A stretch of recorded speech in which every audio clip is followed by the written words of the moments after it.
we're back, we're live, we're at Think Tech Talks. We're talking with Susan Yamada. She is the Executive Director of PACE. And PACE, if you didn't know, you should know. Write this down. Pacific Asian Center for Entrepreneurship. I get that right, Susan? Yeah, perfect. Couldn't have done it better myself. Okay. That's Susan. You must say hello. Hello, everybody. Hi, Jay. So we connected here because you had an article in PBN just yesterday. Yeah. And I was thrilled to see, you're taking these dramatic steps and you're going to expand to a huge amount of space, modular, I'm sure, well-designed, the new modular entrepreneurial think tank kind of space. Tell us about it. So historically, students go and they study where? In the library. Well, what's a library? You ask students these days, they don't even know what a library is. Where they're starting to hang out is like co-working spaces, Starbucks, and what is it? It's kind of a real informal place where people come in, they sit down, they collaborate, they talk, they do their work, right? That's what we're trying to create. So it's a two-story building. It's a slice of Shidler. It's a slice of Shidler. So we're on the third floor. It's on the fourth and fifth floors. The fourth floor is going to be like 1,500 square feet of co-working space. Just wide open, little nooks and crannies. Move your tables around, move your chairs around. Everything is modular. LCDs, whiteboards, just everything to stimulate creativity. Fast wireless. Fast wireless, exactly. Yeah. And then the fifth floor on top of that is going to be administrative offices as well as conference rooms when you want to be more private and not out in the open. And this is different from what you have now. So what we have now is an office that can fit maybe 10 students at a time. So new space will enable us to have 50, 60, 70 students in that space. I've been making movies about high school spaces, high school tech spaces, and if you haven't seen it, for planning and design purposes, you're able to take a look at one mid-pack. Harry and Jeanette Weinberg Trust gave them some money to build a science center there, and it's really nice, and it's exactly what you're talking about. It's very modular, and if you're in one group or cohort, whatever you call that group, then there's one next to you, and you can call over to the next one and say, you know about this problem?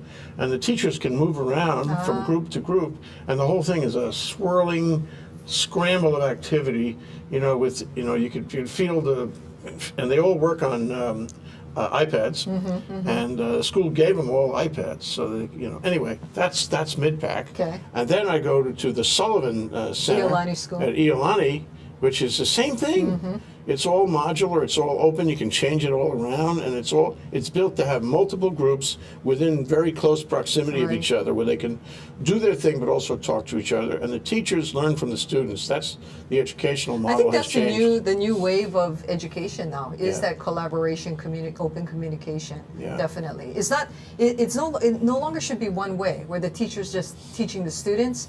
There needs to be just this interactiveness that the students are conferring with other students, with the teacher, with each other. I mean, that's the way it should be.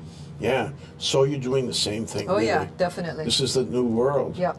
Except you're in a college setting, not a high school setting, so it's going to be faster yet, and the students will be a little more polished and more, we're hoping that if they're getting that kind of education, we're hoping more high schools, offer that sort of education. If they're getting that kind of education in high school, they'll be primed by the time they come to UH. Yeah. They'll be very comfortable in that atmosphere, and Yeah. that's what we want to create for Yeah. them. Some place that they can come, hang out like they used to do in the library, except talking's allowed. Yeah, there it is.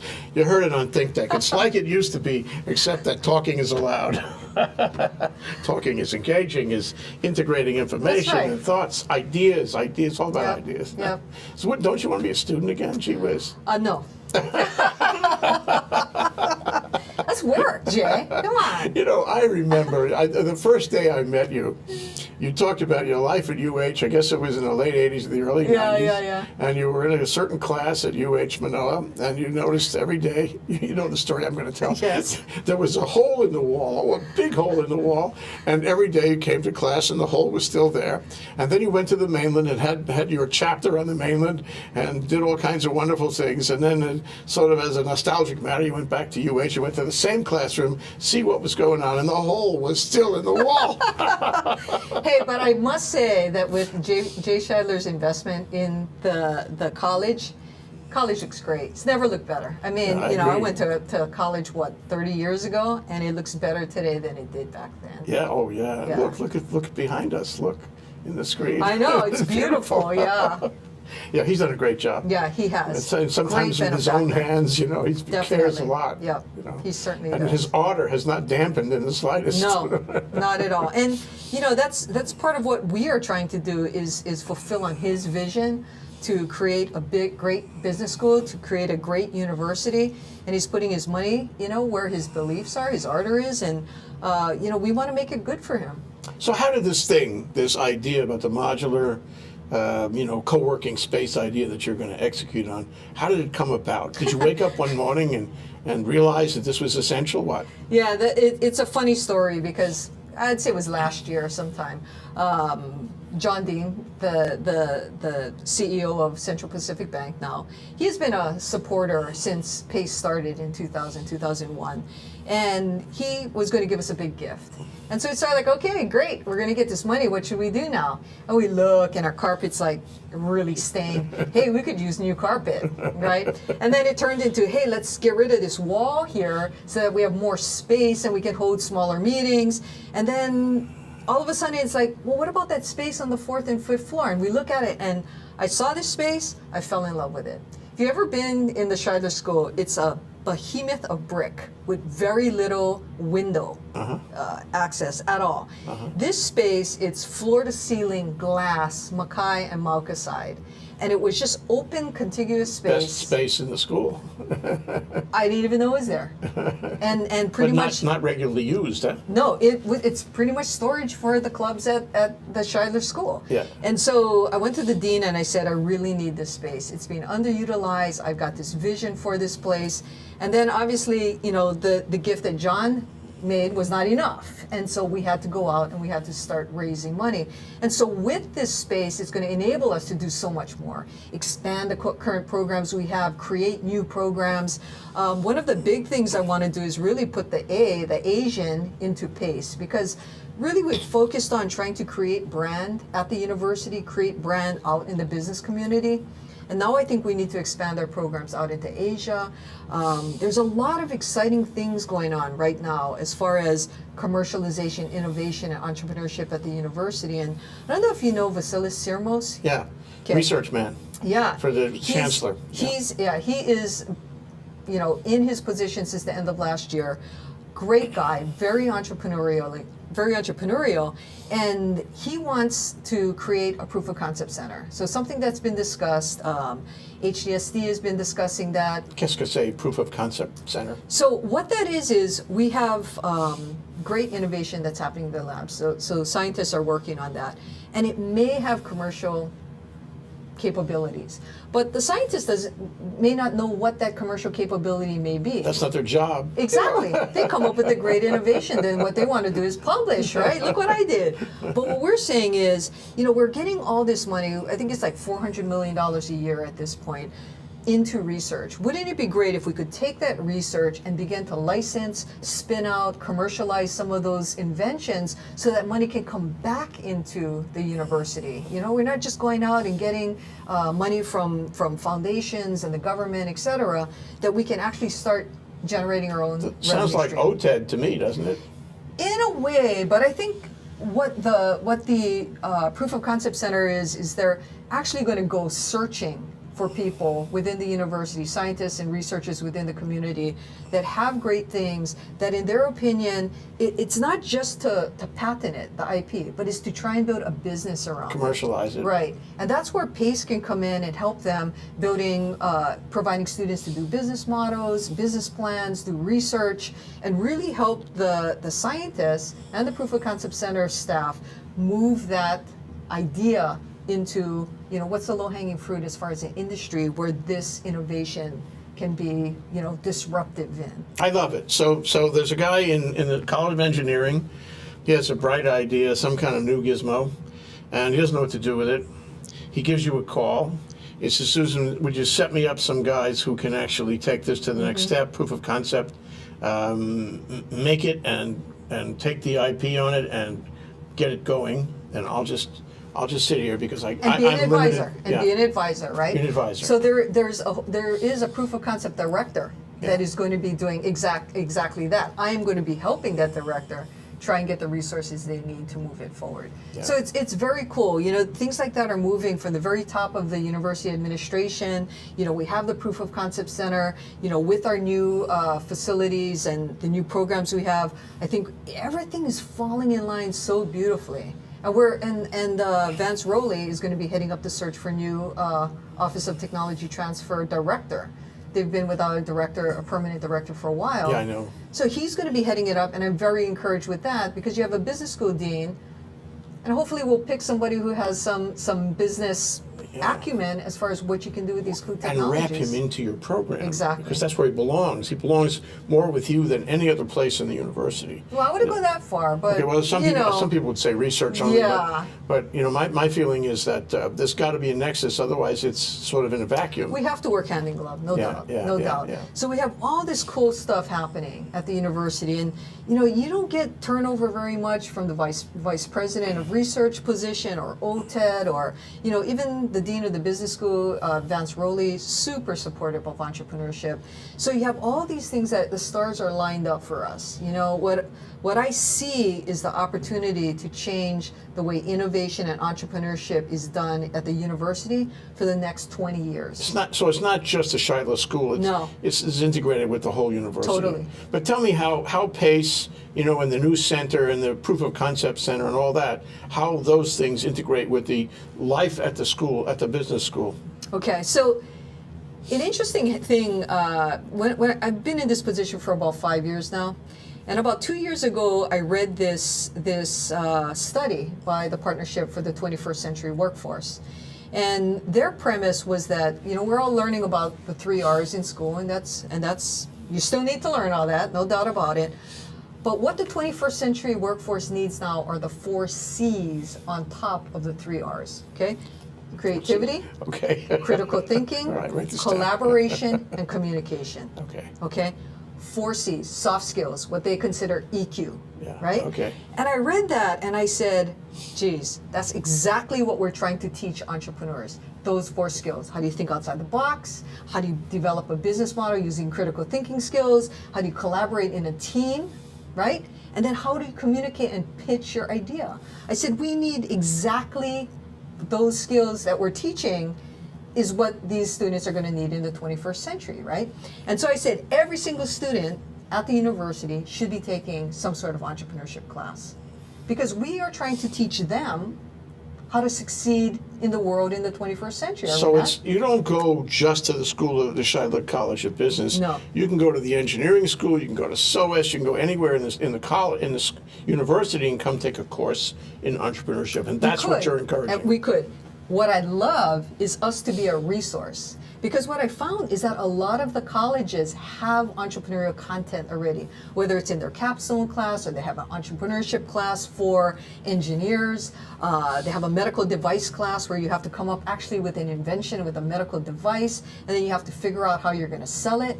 Those are all entrepreneurship classes. So I want to be able to be a resource to those professors, to those students who come up with this great medical device and say, boy, I want to be able to actually take this to market. Come see us. Let's try and work It's together one to step get it. beyond the courses that are given in the various schools on Because we do entrepreneurship. programs, right? We don't teach classes. Ours is all programmatic, whether it's What's that learning mean? by Case doing. study kind of thing, learning by doing. Learning by doing is what we do. No case studies. PACE or the whole business Pace. school? Pace.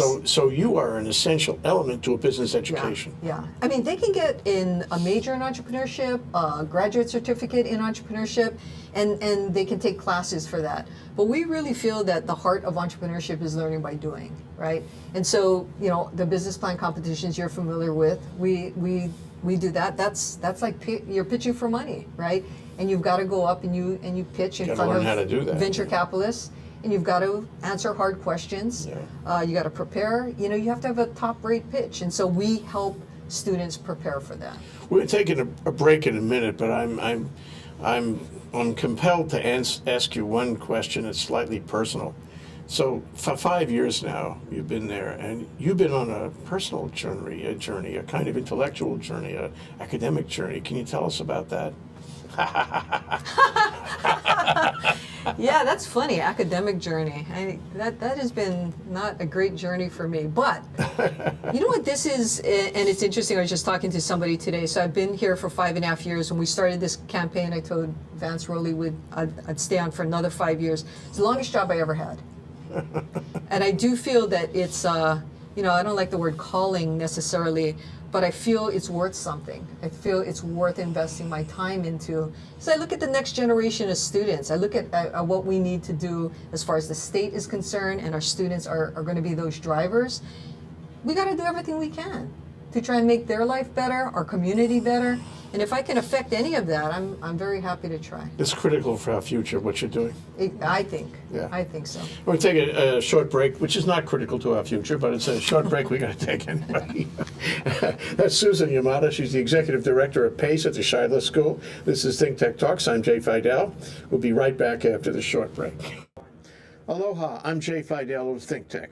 We have some news for you. In addition to our Think Tech TV show and our Asia in Review show on Olelo 54, as of January 1st, we're adding Community Matters to play also 2 hours a week. Check out thinktechhawaii.com for the specific times of each of these shows. We hope you enjoy all three. Mahalo, I'm Jay Fidell. Aloha, I'm Maria Kashem of Think Tech Hawaii, and I want to tell you about our Think Tech talk shows. If you didn't know it, Think Tech streams video and audio for all of its shows live on the internet from 2 to 5 p.m. every weekday afternoon, and we replay them all night long on Ustream.tv. Visit thinktechhawaii.com for our live stream and YouTube links. Raise your awareness on Think Tech. I'm Maria Kashem, and I'll see you there. Okay, we're back. We're live. We're here with Susan Yamada, the Executive Director of PACE, Pacific Asian Center for Entrepreneurship in the Shidler School. It's a mouthful, isn't it? I love it. I still love it. It's got authority. Gravitas is what it's got. It's got a three-piece suit written all over it. It's a great acronym, PACE. True. Okay, and one of the things that we need to talk about is this whole thing about entrepreneurship, the new entrepreneurship, the entrepreneurship you're engaging right now, and in the modular space you're building. There's something in the air. What is that? What is thinking entrepreneurially? Okay. So thinking entrepreneurially is something that I feel that every single graduate at the university needs to do, right? We're living in the 21st century. You look at any industry and tell me that it is the same as it was 20 years ago.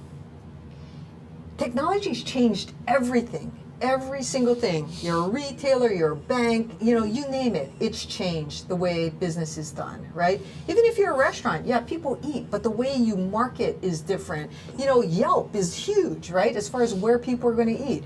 So you need to take all these changes and consider how that impacts your business.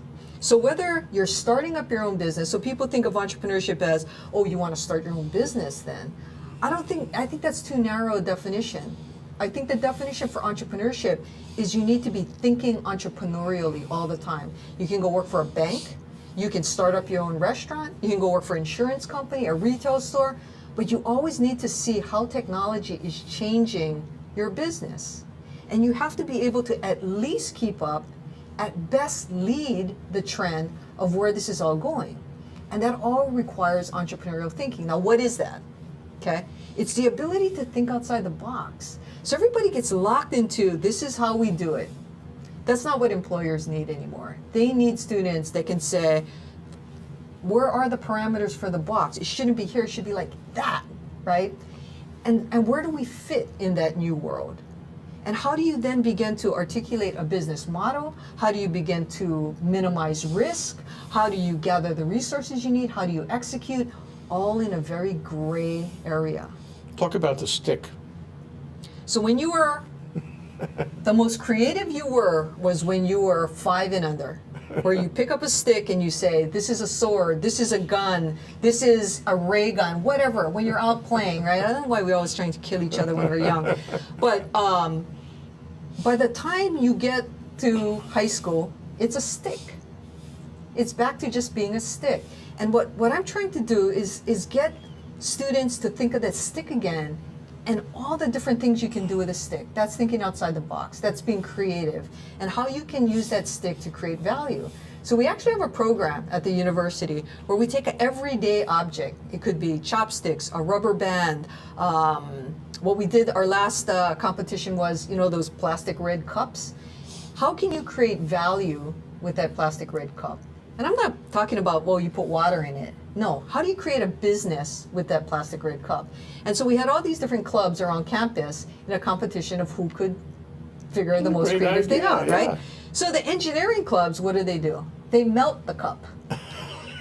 Right? Now they've got plastic, and now they're molding things like cell phone cases, guitar picks, right? Okay, very creative, right? Other people, it was a planner. It's like, okay, is that the best you can do, you know?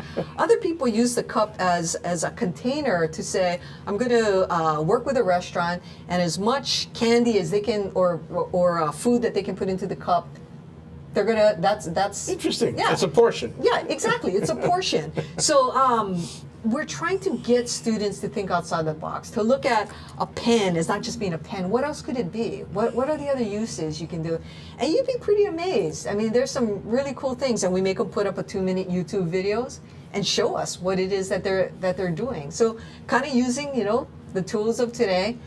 They put it up on YouTube, we take a look at it, we judge it, and we announce the winners. Okay, I want to see how far this goes. Now, this doesn't necessarily go home. In other words, you know, I shouldn't talk to my wife and say, well, I'll control the checkbook from now on, okay? Yeah, It's not like that. It's like when I walk down the street in my non-home life anyway, in my business life, I'm having ideas all the time. I'm looking around me. Awareness is the first element of science, right? The show just an hour ago talked about that. Okay. And so now I'm aware of things, and I'm going to try to find new uses for the cup and the stick. I'm going to see things I didn't see before. And it's not limited to one. Here's the thing: it's not limited to one business.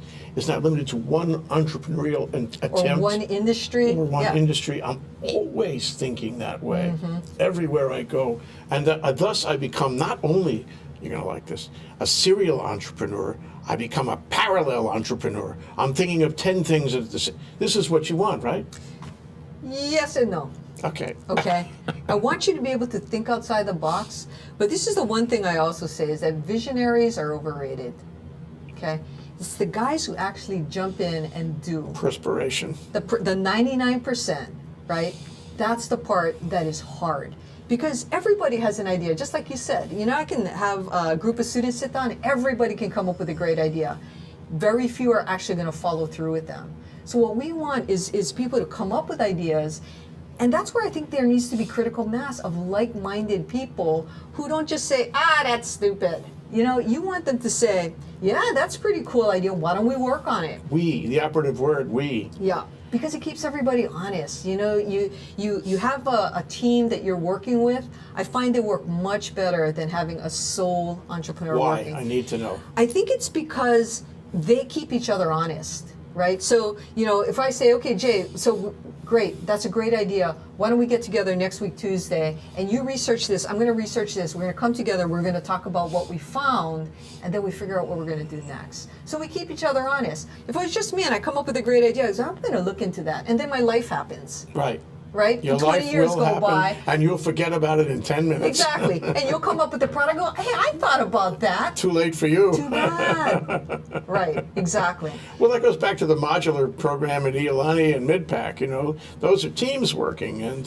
there's not necessarily, you know, a leader there. They all seem to collaborate, and if there is leadership, it's subtle, because you know you have to have an egalitarian kind of approach. Everybody wins. Nobody gets hoo-hoo and runs away until, you know, or at least at the inception, everybody's working together. And I think you're looking for the same thing. Yes. On the other hand, and how does that comport with the notion of be a CEO? Take the chance. CEO is overrated. So is vision. Yeah, vision and CEO are overrated. I mean, you know, if you're obsessed with becoming a CEO, then you're kind of obsessed, I think, with an older model, which is I'm the boss, Jay, I'm going to tell you what to do, and then you do it. That's presuming I know everything and you bring nothing to the table. It's a vertical model. Except sweat, right? And I don't think that's true. I mean, I've started different companies. My biggest expense is human resource, right? Payroll. My biggest asset is human resource, right? If I can't use that asset and maximize that, I'm at a severe disadvantage. Yes. So I don't know everything. You know things, I know things, other people know other things. If you can't, a good leader versus CEO is going to harness everyone's attributes and try and build something greater than our singular assets, right? And that's what I think the focus needs to be more on. Not that you can put CEO on your business card, right? You're talking about the new world of The new American world. entrepreneurship. Yeah. But you also said that you want to expand to the Asian in Asian. Are we talking about a model here? The collaborative model, the team model, the egalitarian model, the modular model, the new way of running corporations, even really big ones with this kind of special innovation? We're talking about a world process here? Well, I'm not going to change Asia in my lifetime, although maybe Who I might. knows? Who Yeah. knows? Things okay. always move faster than you think. No, you know why I think that Asian experience is very important, and primarily so for students who are born and raised in Hawaii. And I was the same way. When I went to the University of Hawaii, I think I went to California once, right? You start to think that that is your world, and now more than ever, that's absolutely false. So no matter what you do, if you're going to work for somebody or if you're going to start your own business, I think you need to have a global view of things, right? The world is flat, right? Thomas Friedman. You have to look at all these different cultures and how they're doing it, because that's your competition. No longer is your competition, if I'm started a restaurant, the restaurant down the street, for example. It's so much bigger now. There's pop-up stands. There are all these different ways that food's being served, right? So you have to be aware of what's going on in other places. And I'm a big believer in copying. Right? If it's not copyrighted and there's this cool, Korean tacos being sold out of a truck in LA, I'm like, man, will Korean tacos sold out of a truck work in Hawaii? Yeah, really? Why not? They have such a Right? thing. Yeah.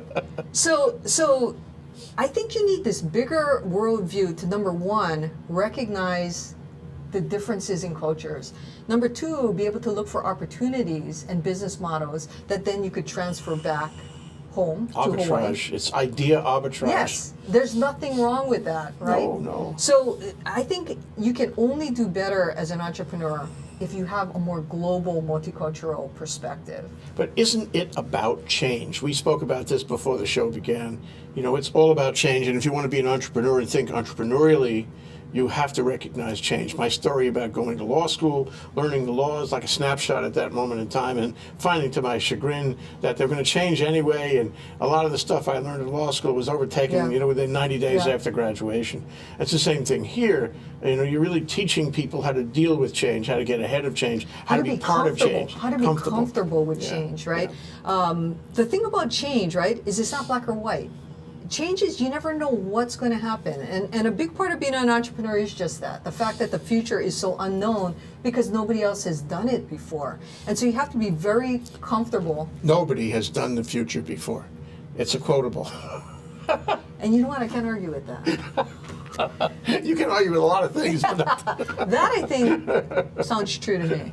So if you're comfortable with change, your ability to try different things and not be afraid to try different things, I think, is greater. That's what we're trying to do, is teach students, how do you work in gray? And you know what? If you fail, big deal. It's okay to make 100 small mistakes. Now, making one big fatal mistake is probably not a good idea, but you can make as many small mistakes as you like. No big deal. Move on. What we say is, fail fast, so don't spend like a whole bunch of money on something, right? If you know it's going down the wrong track, stop. Pivot, turn, Pivot. right? So fail fast and fail forward. In other words, learn from your failure. If you're learning from your failure, it becomes a little more visible about where you're going, because you know now where not to go. Well, you said something interesting before we began. Also, I want to return to that. And so, if I say, well, I could fail 100 times, and I'll be really good at failure, but your comment was, somewhere along there, you will succeed. Somewhere along there, if you're a sentient human being, you will learn enough so that you will have a great success. That's right. I don't think you can fail 100 times. I think that if you're somebody who can learn from your mistakes, you will not fail 100 times. But you're going to fail at least once or twice. So going back to Thomas Friedman then, going back to being a global person, it seems to me one of the reasons you want to be a global person is because there will be the arbitrage of ideas. New ideas will come from these That's other right. cultures, and you want to know what those cultures are so you can identify the ideas, anticipate, intercept the ideas, make the ideas your ideas, and thus, be on the wave of change. So either importing ideas or even exporting. So if you've got your business and you're like, hey, I think that this could work in Hong Kong. Look at Eddie Flores, right? Sure. Great He plate knows no lunches. fear, that man. And he's out now. He's outside of Hawaii, and it businesses, that's his growth opportunity now. So I think it's a matter of being comfortable in a different culture, a different environment that will give you the confidence, right? Because confidence is another thing entrepreneurs need. You need a lot of confidence to go out and try something. Now, I'm not saying when you're going out to Hong Kong to open an L&L, you're going to open 100. You open 1. You open 2. You see how it goes. And if it does well, what do they like to eat? What don't they like to eat? And you start building from there. Yeah. Confidence, a big thing. I've been studying the science fair lately.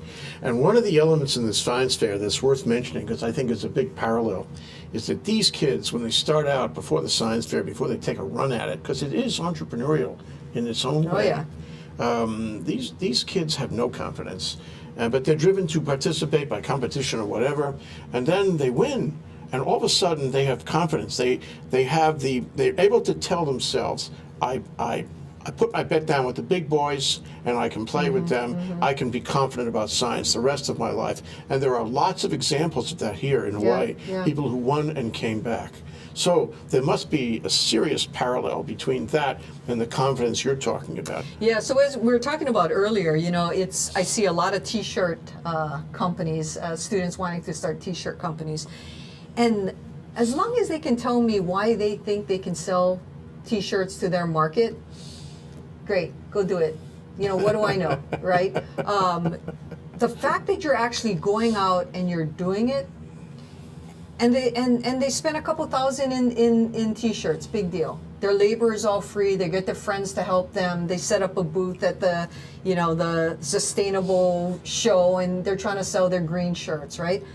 That's fine. You learn so much from that experience. You'll never learn in a classroom. You'll never learn by just writing up a business plan. You got to actually go out and do it, right? I had a student who borrowed, I think, $2,500. His whole marketing plan was, there's going to be a fair of sustainable products, and I know I can sell all my T-shirts there. Okay, you know what happened? It rained. Oh, no. No insurance on that. He came back with all the boxes, right? Gee. I think there were Christmas presents, birthday presents. Forever. But he paid back the $2,500, right? So how do you teach that? How do you even know it's, to say, well, what if it rains? I didn't even know what to say. Well, what if it rains there? Sure. So his best sales channel, gone. Yeah. So you can't buy that. No. You've got to do, right? And I think when you start facing adversity and you're able to overcome it, it builds confidence. It's public speaking, same thing. How do you, science fair, they have to communicate their idea. They have to stand in front of their project and explain to you, mister, this is how this works. This is what my hypothesis was, right? It's a beautiful thing to watch that It doesn't evolution. come naturally. But once you get the taste of it, once you get, it's like hunting. Like Hunting? the maturation, of the business person. You have the taste. Yeah. Now you have the confidence. You know what it means. The success of the hunt. Right.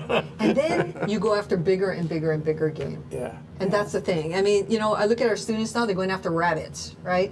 But they say that entrepreneurs, the most successful entrepreneurs, 35 to 45 years old, right? The 30s and 40s. Why? Because they have experience, they have a network, right? And people take them more seriously now. You know, when they talk about, oh, the guy who started this or started that or Bill Gates, they're outliers. That's not, you know, that's kind of the great story, but that's not generally reality. Right. Well, I can take a short break so I can recoup from all this information. I'm not integrating fast enough. That's Susan Yamada, the Executive Director of PACE at Shidler.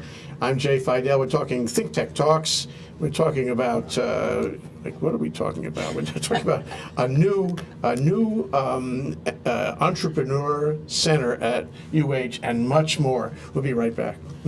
Aloha, I'm Nicole Horry for Think Tech. For nearly half a century, the Hawaii Foreign Trade Zone No. 9 has brought the benefits of the Foreign Trade Zone program to Hawaii businesses and entrepreneurs. DBET, the Department of Business, Economic Development, and Tourism, operates Hawaii's Foreign Trade Zone program to encourage international business and economic development. The Foreign Trade Zone's mission is to increase the amount of international trading activity in Hawaii, thereby providing employment opportunities for the residents of our island state.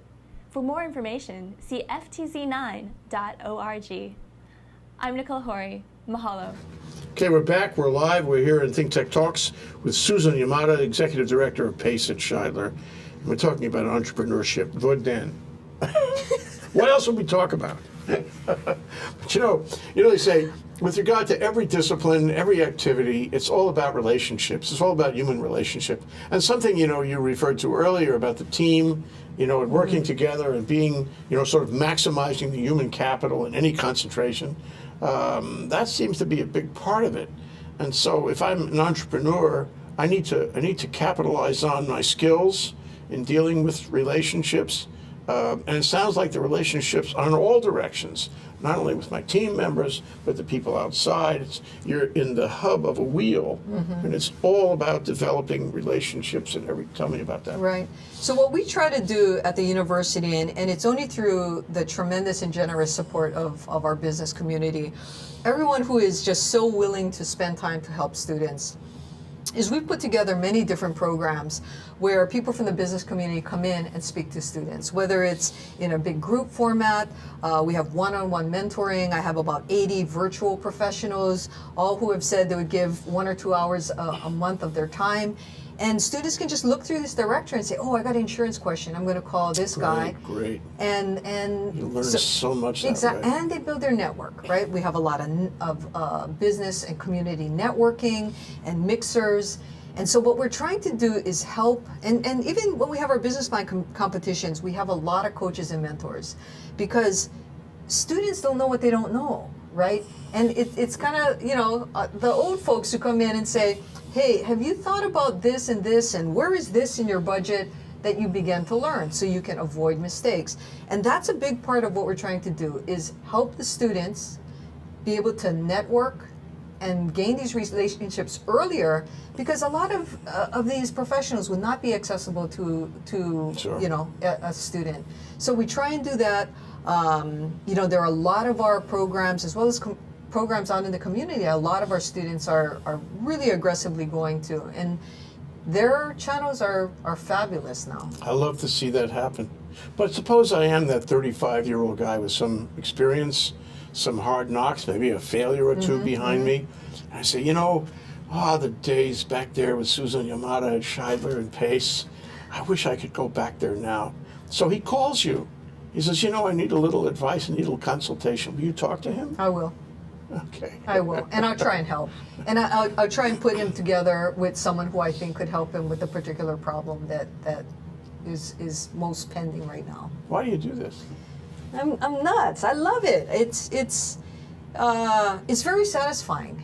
I think from a more global perspective, I was in Silicon Valley for 17 years, and you see what a vibrant economy they have, and how failure is embraced, and taking chances, and getting out there. And I'm not saying that Hawaii needs to become Silicon Valley, but we need to embrace some of those values that they have, kind of that no fear attitude, to just go out and just do something instead of sitting around talking about it.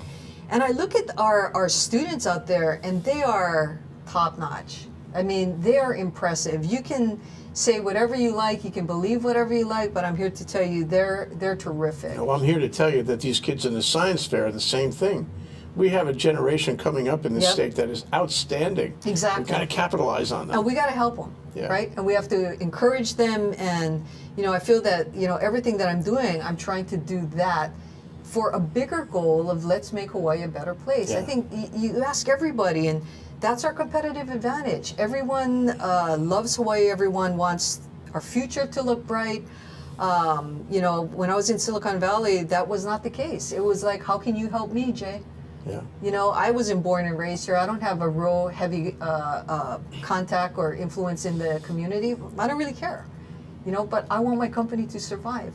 It's quite opposite in Hawaii. It's a beautiful People thing. want to help each other. Yes. Yeah. Yes. So but that's a positive thing, and you've identified a lot of positive things. And I always ask people, so what are the negative things? Where do you worry about? Where do you have the footfalls? Where do the students have the footfalls? Where is the program? Where is it at risk? So I think, I guess if I had to look at the biggest failures, like or not failure, but what I would worry about is we try and get students to stretch and think outside the box. And if they get into their businesses and they finally get a job and it's like, nope, we're going vertical. It's not a horizontal decision-making process. And it's starting to mature as far as businesses' attitudes about entrepreneurship, about wanting students who have an opinion versus, we got to hit that nail back in, I think they're really embracing that because there's so much they don't understand. They don't understand social media. You don't know how many times established companies are going, what is this with social media? Have anybody that can help me with social media? So this generation is bringing in a valuable skill set and understanding. And I think businesses are beginning to focus on that. I don't really like to focus on what we cannot do, and not too much keeps a hard me question. up not too much keeps me up at night. I mean, if there is an obstacle, I always try and find out how can we get around the obstacle. And you always do. It's the mark of an entrepreneur. I isn't try. it? Entrepreneurs solve all problems. Right. And they're never daunted. It's courage and hence our capital initiative, right? It's like I need money, and so I'm not going to wait till Vance says, okay, the head of the business school says, okay, I'll give you this money, or David Lasner says, I'm going to give you this money, or a state representative says, I'm going to give you this money. You need money, go out and get the money.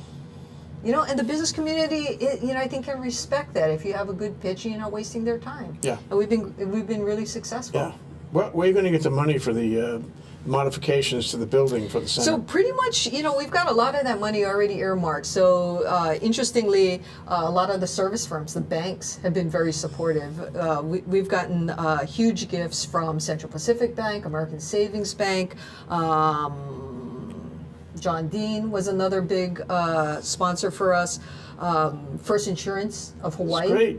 Great. And all of Bishop smaller Street, gifts, smaller gifts from many other individuals and companies. So I think our time has come. I think we've worked hard, and I think we've worked on our message. We got our partners lined up.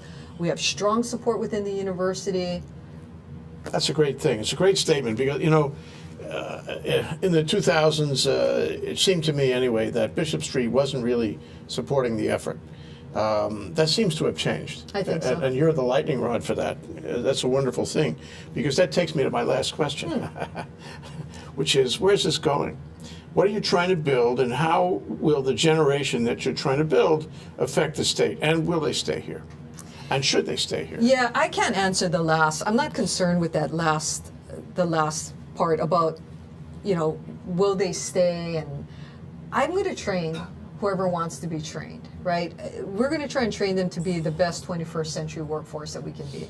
Whether they stay here, whether they go out, my feeling is that if we can get, from the university, if we can export ideas, innovation, workforce, it's going to come back to us. I don't know how it's going to come back to us, but it has to. It will. Right? We send this all out to the world. What's going to come back? What licensing revenue? Can people start coming back home now? Can our corporations work better and be more entrepreneurial and be leaders in their areas? Can we focus on what we have a differentiating advantage of, whether it's energy or agriculture? and be very entrepreneurial with that and be leaders in that area, yeah, of course we can. So if we can do that, then, you know, let's see where it falls. I don't know where it is. You know, that's the future. That's uncertain. No, we haven't done that yet. But once we do it, we'll see where it goes, right? Yeah. But, you know, I mean, to me, it's an enticing question in the sense that, you know, Hawaii has gone this far. Here's where we are right now. And in some ways, it's held itself back and is holding itself back. And in you and you know, other organizations similarly situated, I see a new generation emerging. I mean, and Kaka'ako may be a lightning rod for that in some ways, after all the controversy settles down. The university is always a great place for this kind of thing to generate. Right. And if we can find all these children of the 21st century and build them into the the super group, the super group of Hawaii. I agree with you. It doesn't matter if they leave, as long as you make a place that's good enough for them to come back. Right. In fact, if they leave and learn something and then And they come come back, they're so even much the better off. better. Yeah. Yeah. And I tell people, go to Asia, spend a year in Asia, see how it works. And come back. Exactly. You'll be happy to come back, but you'll be better prepared when you come back. And so I think this generation that you're building, this is historical stuff. I hope you remember this show.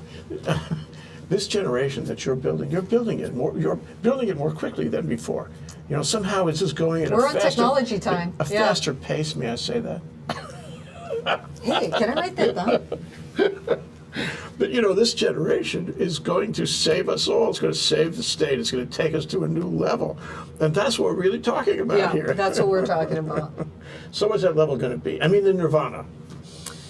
You know, I'd like to see us, as I said before, if we can graduate entrepreneurial thinkers, I think everybody's just going to be so much better off. You know, I don't know what that's going to look like. I just know intuitively it's a good thing, as Martha would say. So now, you have to agree that the people who are most influential in the state, although money in business, especially successful business, is always influential, but in the end, government controls a lot of stuff. And you're building business, you're building entrepreneurs, you're building people who can work in teams, understand relationships, understand the principles of business and relationships in order to make that all work together. Okay. Are you building people that are going to go into the legislature I and hope make so. policy for us? I hope so. Because that generation, when you're talking about in the legislature, whoa, and in official positions, government positions, they could really change things quickly. And, let's look at different things instead of just throwing money at old models, right? Let's look at how we can do things differently. Let's scour the world to see how people are doing, handling homelessness, handling unemployment. What can we do, right? And let's embrace new models. It's the old models, arguably are not the most efficient. How can we do things better? That's what we have to keep asking ourselves. Yeah, well, so it goes to the cup. So I give you a cup, and the cup is the homeless problem. And I tell you to look at it, Exactly. apply your entrepreneurial, analytical, critical thinking skills, find me a solution. And I'll bet you somebody out of your program would have a huge advantage in dealing with that cup. Yep. Because they practiced. Yeah. Yep. So where's the center going to go? I mean, you can build a new space, and God willing, soon and well, and you're going to increase your enrollment, and you're going to increase your contacts with other parts of the university, and Other parts of the world. Parts of the world. So there's more travel in it. Unfortunately. Are you in touch? Do you collaborate with other such centers, and you find? Yeah, there's you probably will be very surprised about this, but there's a global consortium of entrepreneurship centers, and they meet every year. And every year they're more and more and more and more. And they're a great resource. They're a great bunch of people because everybody's like, yeah, you like that program? Here, let me give you all the information on that. Do it at your university. So it's a wonderful association of directors that are very supportive of, because you know what? Entrepreneurship as a education department is like stepchildren. Because nobody knew what to do with entrepreneurship. Is it management? Is it human resources? What is entrepreneurship? It's a religion. It's a cult. Of sort. A cult. There it is. So it's new. It's a new discipline that I think all of us in the field are really wanting it to succeed. We feel it's essential, and we're all trying to help each other. Yeah, that's fabulous. Well, I want to stay in touch with you about All right. these things, Susan. I hope we can do this again. Okay. And I hope you Come finish to our your- opening at our I new was center. going to say, yeah, I'll come down. I'll bring lace and flowers There and you go. whatnot, and I'll cover you as much as I possibly Okay. can, because I think that we're taking a step like this. It's a signal to other people similarly inclined to take the same kind of step like this. It isn't necessarily the same, different agencies, Yeah. different strokes, but if everybody moves forward and then you guys collaborate, whoa, it's a reinforcement. It's the guy in one program looks over at the other programs and he says, whoa, there's something happening. It's here. momentum. I think a momentum's building, and Yeah. and when momentum builds, people want to be part of that, and that leads to what? Greater momentum. So as long as it's upward momentum, it's all looking good. Yeah, I'm so glad you are where you are. I am too. Thanks, Jay. Thank you, Susan. Aloha.